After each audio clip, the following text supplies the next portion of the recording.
Welcome to ASportsZones, hub to sports world news. Update on NFL.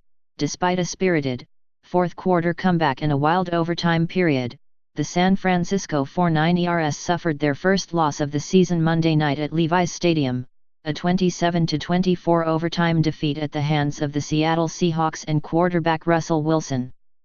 And with that, the 1972 Miami Dolphins could celebrate again, as they remain the last NFL team to finish an entire season with a perfect record.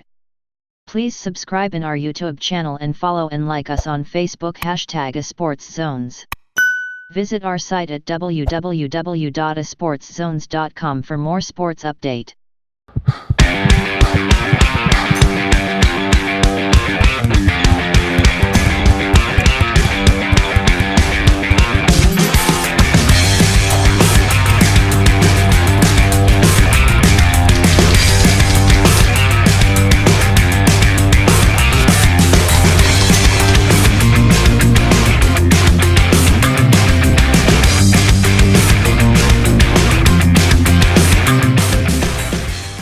With the defeat, the Niners became the final team to lose a game this year, dropping to 8-1 on the season.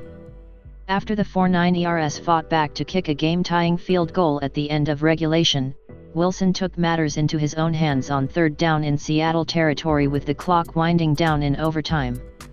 Wilson broke contain up the middle and raced 18 yards into San Francisco territory to set up kicker Jason Myers' game-winning, 42-yard field goal.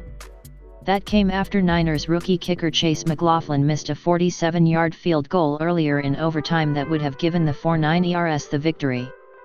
McLaughlin, who was signed this week to replace injured veteran kicker Robbie Gould, earlier hit game-tying field goals from 46 and 47 yards but was wide left with the chance to win it in overtime.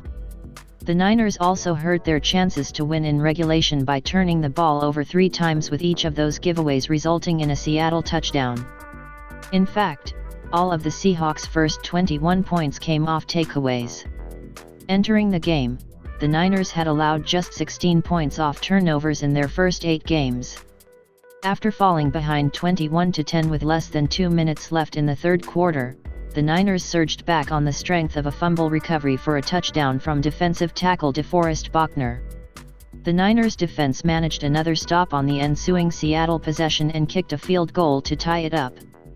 The Niners' first defeat came on a night when it was difficult for many of their key players to stay healthy and on the field. Already without tight end George Kittle, the Niners lost receiver Emmanuel Sanders and defensive tackle DJ Jones to rib and groin injuries, respectively, in the first half. Without Sanders and Kittle, and with a rusty offensive line attempting to reintegrate tackles Joe Staley and Mike McGlinchey, the Niners struggled to block for quarterback Jimmy Garoppolo and catch passes that hit them in the hands.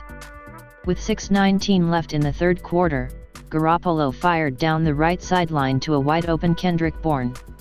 The throw was a bit high but should have been an easy enough catch for Bourne that would have gone for a big gain. Instead, the ball went right through Bourne's hands and into those of Seattle safety Quandre Diggs for an interception. At the time, the Niners were clinging to a 3-point lead, but Diggs' return gave the Seahawks prime field position at San Francisco's 16. 3 plays later, the Seahawks scored to take a 21-10 lead.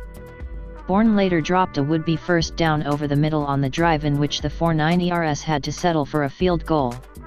Meanwhile, the 49ers offensive line struggled to protect Garoppolo, allowing 5 sacks, 2 of which turned into fumble recoveries for Seattle.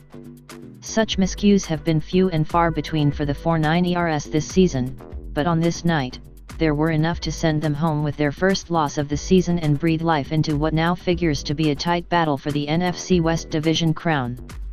If you have any comments or suggestion, feel free to comment below. Thank you for watching. Please subscribe in our YouTube channel and follow and like us on Facebook #ASportsZones. For more sports update, visit our site at www.asportszones.com. Do not forget to click the notification bell.